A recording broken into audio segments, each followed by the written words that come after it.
sahabat Fresh Juice dimanapun Anda berada. Sesaat lagi kita akan mendengarkan Fresh Juice Rabu 28 Desember 2022 bersama Bapak Sandi Kusuma dari Tangerang. Selamat mendengarkan.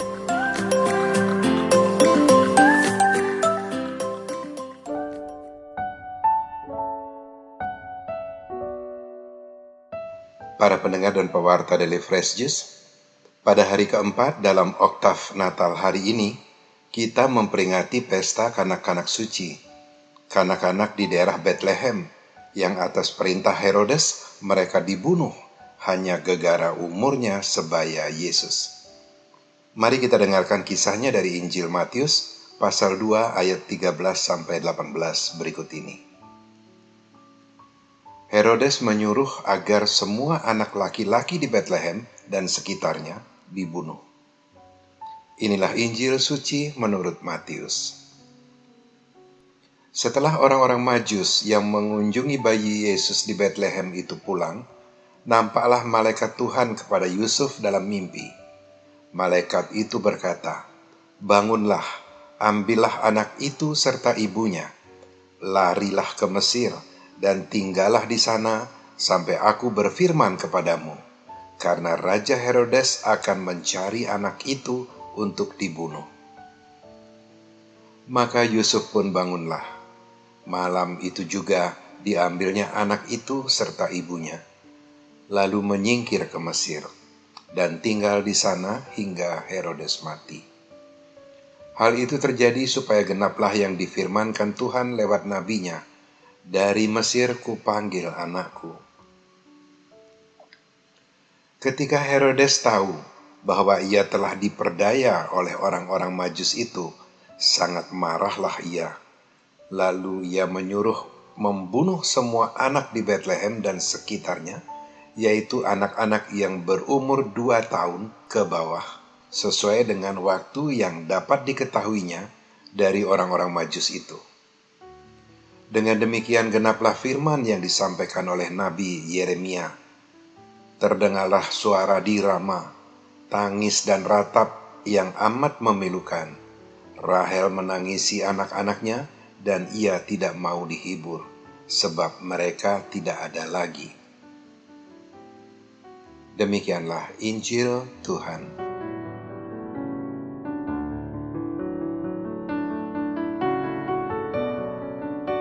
Para pendengar dan pewarta Daily Fresh Juice, Konferensi Wali Gereja Indonesia atau KWI dan Persekutuan Gereja-Gereja di Indonesia atau PGI sepakat untuk bersama-sama mengangkat tema Natal tahun ini, "Pulanglah mereka ke negerinya melalui jalan lain," yang diambil dari Injil Matius pasal 2 ayat 1-12 tentang orang-orang Majus dari timur. Orang-orang Majus itu mendapat petanda atau wahyu kalau Yesus telah lahir. Tentu saja kedatangan mereka di tanah Yudea menimbulkan kegemparan, sebab Sang Mesias memang telah dinanti-nantikan sejak ribuan tahun lamanya. Tak terkecuali Raja Herodes, sebab Sang Mesias adalah raja orang Yahudi yang sudah barang tentu dapat mengancam tahta kerajaannya. Maka ia memanggil orang-orang Majus itu dan meminta mereka untuk memberi kabar setelah menemukan lokasi Sang Mesias dilahirkan. Herodes mempunyai maksud terselubung, bukan hendak turut menyembah, melainkan hendak melenyapkan Yesus. Tetapi karena mereka telah diperingatkan oleh Tuhan di dalam mimpi supaya jangan kembali kepada Herodes, maka pulanglah mereka ke negerinya melalui jalan lain. Setelah menyadari kalau ia telah diperdaya oleh orang-orang Majus itu, maka meledaklah kemarahan Herodes. Lalu malapetaka yang kita peringati hari ini pun terjadi.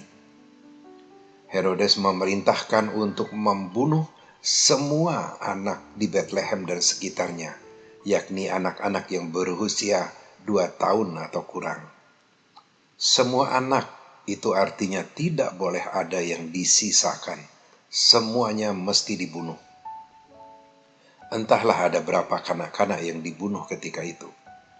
Anak-anak itu dibunuh hanya gegara seumuran sama Yesus. Tak ada alasan lain. Kanak-kanak Yesus sendiri selamat, sebab Tuhan telah memerintahkan kepada Yusuf untuk mengungsi ke Mesir, dan baru bisa kembali setelah Herodes meninggal dunia. Para pendengar dan pewarta Daily Fresh Juice, kekuasaan memang dapat membuat orang menjadi biadab. Di zaman prasejarah di masa lalu, orang memang biadab, saling bunuh untuk mempertahankan hidupnya. Tetapi seiring bertumbuhnya peradaban, orang-orang biadab berangsur-angsur berubah menjadi beradab. Mulai ada tata kelola kehidupan, baik di bidang sosial, perekonomian, termasuk di bidang kekuasaan. Disepakati dibentuknya Perserikatan Bangsa-Bangsa atau PBB agar dunia bisa menjadi lebih damai dan sejahtera. Agama-agama pun didirikan agar orang biadab menjadi beradab, agar kebenaran surga dapat ditegakkan di dunia ini. Beribu-ribu upaya telah dilakukan untuk menjadikan dunia yang satu ini menjadi milik bersama. Bukan hanya milik manusia, melainkan milik segala makhluk. Bukan hanya milik suku atau bangsa tertentu saja, melainkan milik bersama semua suku bangsa. Bukan hanya milik orang baik dan benar saja, melainkan juga milik orang jahat.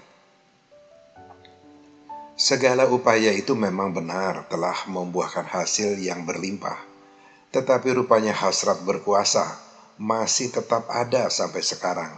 Hasrat untuk menguasai orang lain, untuk menjadi penguasa, untuk dapat melakukan apa saja yang diinginkannya. Masih ada saja suami atau istri yang ingin menguasai pasangannya, atau memperlakukan anak-anak mereka sama seperti barang kepunyaannya, padahal anak adalah anugerah Tuhan atas cinta kasih kedua orang tuanya. Tidak hanya itu, lihatlah di sekitar kita, masih banyak orang-orang yang rakus akan harta duniawi, yang haus akan kekuasaan, yang merasa berhak bertindak sewenang-wenang terhadap orang lain. Tabiat buruk Herodes nampaknya mereka warisi.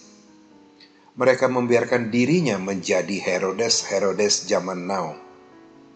Dan yang lebih menyedihkan lagi, Herodes zaman now itu malah ada yang muncul dari kalangan pengikut Kristus. Mereka memuja-muja calon presiden pilihannya, tetapi tidak mau menghargai pilihan orang lain yang berbeda dengan dirinya, dan bahkan berusaha mengeliminir orang-orang yang berbeda, menggunakan segala cara, persis seperti Raja Herodes yang mengeliminir kanak-kanak di Bethlehem. Dan lucunya, mereka tidak mau memberi peluang bagi orang lain untuk benar. Kebenaran hanya milik mereka. Silakan saja beda pilihan atau beda pandangan. Tak ada masalah dengan hal itu. Tetapi jangan niru perbuatan Herodes. Jangan jadi Herodes zaman now. Amin. Sahabat Fresh Juice, kita baru saja mendengarkan Fresh Juice Rabu 28 Desember 2022. Terima kasih kepada Bapak Sandi Kusuma untuk renungannya pada hari ini. Sampai berjumpa kembali dalam Fresh Juice edisi selanjutnya. Jaga kesehatan dan salam Fresh Juice.